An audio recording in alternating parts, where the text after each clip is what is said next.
Herkes ettiğini bulacak. Azat'ın yokluğunda memleketi satmak ha? İhanetin sonu ölümdür. Kendine gel Sarı İbrahim. Abdurrahman sizden uzak biri değil. Yanlış da yapmışsa işte yanlışının farkında. Kapıyı da aralık bırakın. Aralık bırakın ki hatalarını bilenler, yanlış yapanlar doğru kapıdan içeri girsinler. İbrahim sonuna kadar haklıdır hocam. Biz paraya pula kendimizi sattık. Nefsimize yenik düştük. Bana ne yaparsanız yapın. Yeter ki tek bir isteğim var. Azat benim bu durumumu bilmesin. Daha konuşma. Seni dinledik yeter. Dur ki kararı biz verelim. Akıllı ol Hasan.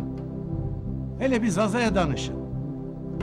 Abdurrahman bana sığınmışsa onu size ezdirmem.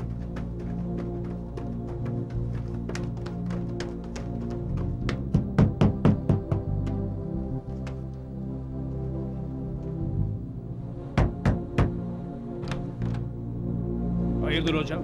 Hayırdır, hayır. Zaza kardeşim beni affedersiniz. Hele dur hele.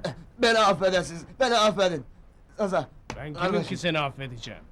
Hem suçun nedir? vallahi suçum çok büyük. Suçu affolur.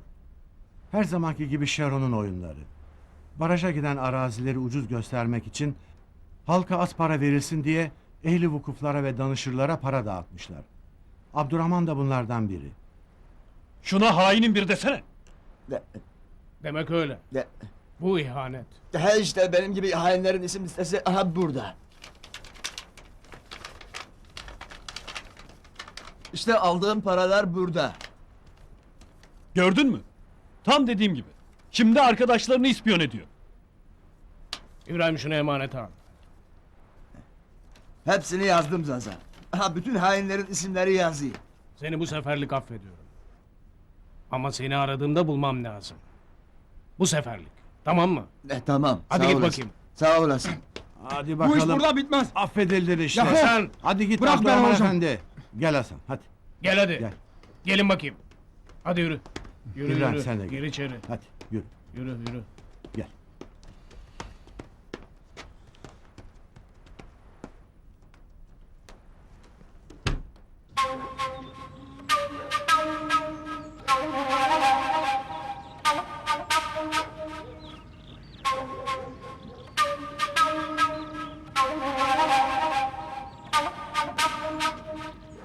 Hele dur bakalım ne kadar dayanacaklar.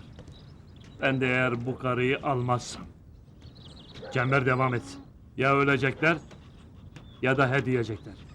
Bak Mıçı, bu çember mapusundan çıkmayacaklar. Ben çemberi silmeden çıkamazlar. Ancak benim çember faydasız. Çünkü Yezide de kendisini damda bak çemberi almış. Bak Mıçı, sana güveniyorum. Şero ağama da söz vermişim. O da sana güveniyor. Sen işini bilirsin.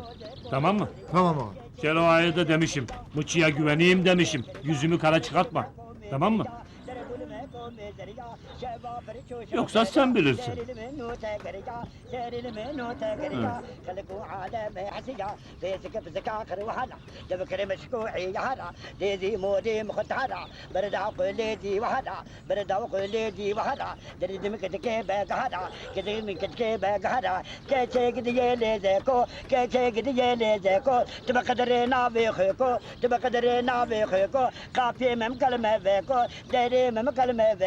Sen ne diyorsun lan? He?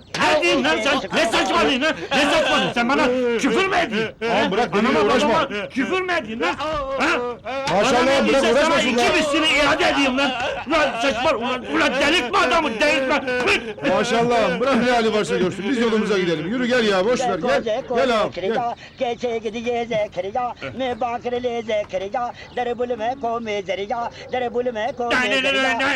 Ne? Ulan göreceksin bak. Ulan göreceksin seni. Ulan kızdırma ha beni. Adamın asabını bozuyor.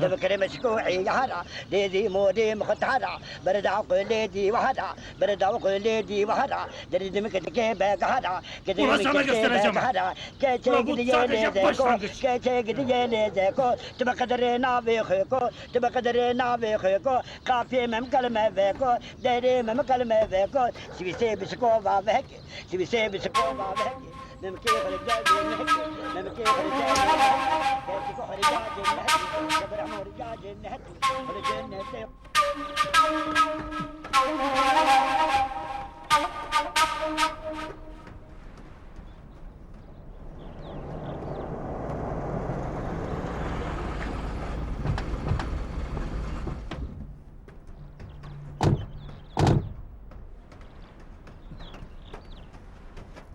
Köyün her tarafı çemberdedir.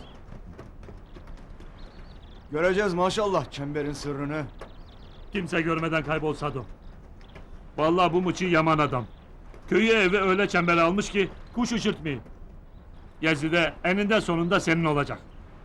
Bu çemberi ancak mıçı çözerse Gezi'de çıkar. Yani şimdi Mıçı mı Yezide'yi mahkum etti? Bilmediğin adama nasıl güvenirsin maşallah. Maşallah işini bilir Sado. Hadi. Hadi gel Sado. Hadi gelin hadi. Hadi yağmur bindiri. Hadi benim.